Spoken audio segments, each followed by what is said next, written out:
Hi everybody, I'm Webby and welcome to another car review. Today I'm going to be showing you around the brand new 2021 Hyundai Tucson, and today we've actually got the Highlander top of the range model. So just before we get started on the front styling of the car, if this is your first time watching one of my videos, welcome to the channel. I hope you enjoy what you're going to watch. If you do enjoy it, obviously give the video a like and subscribe to the channel, hit the notification bell, and then that will tell you every time I send out a new car review. So let's get started with the front of the car then. So being that this is the Highlander model, the new front grille is in this dark chrome finish, which I think looks really smart. We've got these LED daytime running lights, and then we've also got LED headlights down here as well. We've also got other things like front parking sensors. We've got the front camera there in the front of the grille as well. And the actual general design overall I think is really good looking. It looks sort of fairly upmarket, and it does look a little bit different to everything out there on the market as well. So it's very recognisable. This is the new Tucson from Hyundai. When you look at the car from a side profile, the styling is very angular. You've got all the lines coming in down here from the front wing, all the way down here. It then angles down towards the bottom of the car, at the front of the car.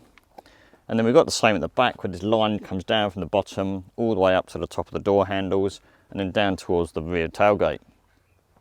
If you look at it from the side profile, it does look very similar to a Toyota RAV4, because you've got these plastic sections around the wheel arches, which is sort of very squared off in their design. So when you look at this in a side profile next to the RAV4, very, very similar. Now, being this is the Highlander model, we get nice things like 19-inch alloy wheels as standard. We've also got things like rear privacy glass, we've got keyless entry, the door mirrors fold in when you lock the car. And then one other thing I do quite like is this chrome strip that runs all the way from the front of the car, all the way along the side, and then opens up to this nice sort of sharper angular section at the back. And I think that's actually quite a nice design cue. Rear styling is also very impressive on this new Tucson. This Highlander model gets LED rear brake lights. We've also got this light bar which runs all the way across from one side to the other. So it's very distinctive. When you're behind the car, you can tell that this is the new Tucson. The rear wiper is also hidden all the way up here under the rear brake light, and you get a nice Hyundai badge just on the tailgate instead, where the rear wiper would normally go. There are three engine options with this new Tucson, starting off with what we've got here today, which is the 2-litre petrol engine. That develops 115 kilowatt and 192 newton meters of torque, runs exclusively through the front wheels, and has a 6-speed automatic gearbox. When you go to the Elite and Highlander models, you have the option of front-wheel drive and all-wheel drive. It also then brings in a 1.6 litre turbocharged petrol engine, which develops 132 kilowatt and 265 newton meters of torque. That engine has a 7-speed dual clutch transmission. If you're after diesel, there's one option available, again with front-wheel drive and all-wheel drive, and that's a 2-litre engine with 137 kilowatt and 416 newton meters of torque. You can say a choice of front-wheel drive or all-wheel drive, and that's got an 8-speed automatic gearbox. Now, when you come inside the new Tucson, you can also see where a lot of money has been spent on the new redesign. When you look at all the new sweeping dashboard with the 10.25-inch digital display in front of the driver, you get another 10.25-inch display there for your satellite navigation, and just below that is a digital screen for your air conditioning. But when you look at the design of the car, you can see how the door trims sweep round all the way to the dashboard, all the way across the top, and then out to the other side of the door as well. So it's actually a really impressive looking place to be. This lighter cream interior is one of two options available. Obviously you can get black as well, but I like this sort of lighter interior. It makes it feel very spacious inside, and also feels quite premium as well. The lightness is added to the fact that we've got this standard panoramic sunroof with obviously an electric interior blind, but makes for a very light and airy cabin. The driver gets things like electrically adjustable seats, including lumbar support, and up here on the door we've got the buttons for the preset memories as well. The Highlander model also gets this Bose surround sound system as well, which sounds pretty impressive. And I do like the design of this new steering wheel. I think it's quite nice compared to your normal sort of 3-spoke designs these days, and just makes it feel very luxurious inside. So as standard, we get this 10.25-inch digital instrument cluster, which we've seen throughout a couple of other Hyundai models. But the thing I like about it is how nice and clear it is. It's very uncluttered and nice and simple to use, It does look quite upmarket at the same time as well. So coming to the centre console, we can see the 10.25-inch infotainment display. Again, that's a very familiar unit because we've seen that in previous models that I drove recently. So things like the Kona Electric that I had very recently had that system in it as well. Just below, we've then got the digital display for the climate control. And then going a little bit further down, we've got some power points there. So we've got a couple of USBs.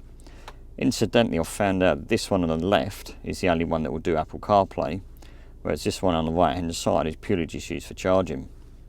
You've then also got a 12-volt power point in there as well, and then you've got a tray down here that does wireless charging for your smartphone.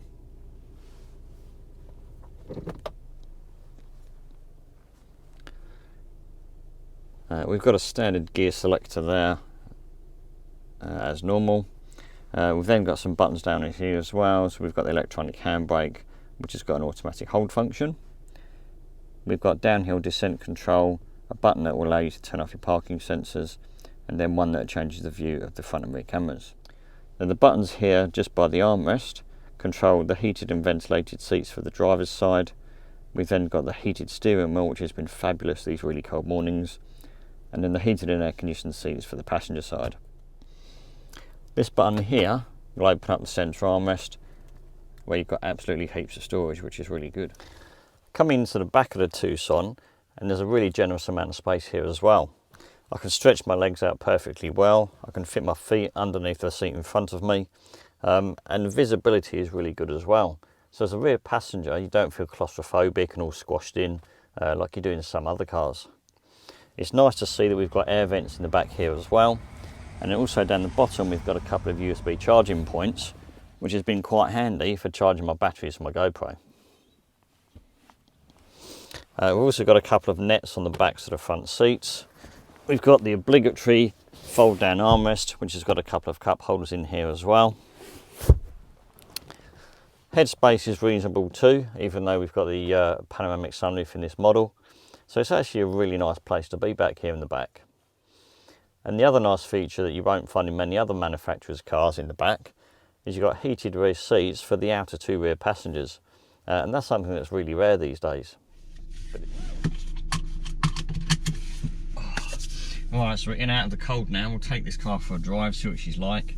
And then I'll talk about some of the other features inside the car as well as we're driving along.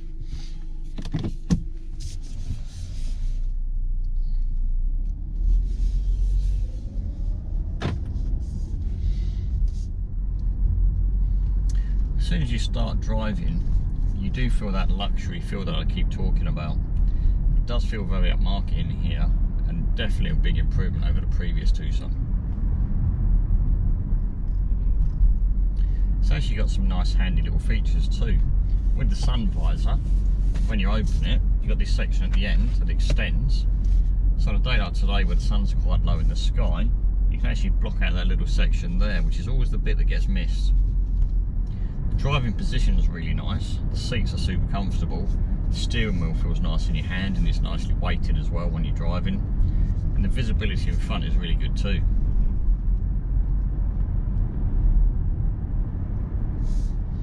I think the only thing missing from the interior of this car is having a head-up display. Even the little Kona Electric Highlander I had recently, that had a head-up display. So it seems strange that it's missing from this Tucson model.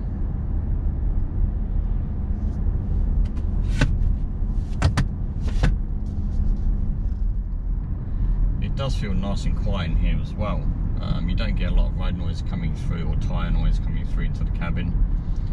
So it's another thing that adds to that sort of premium feel of the car when you're actually driving along.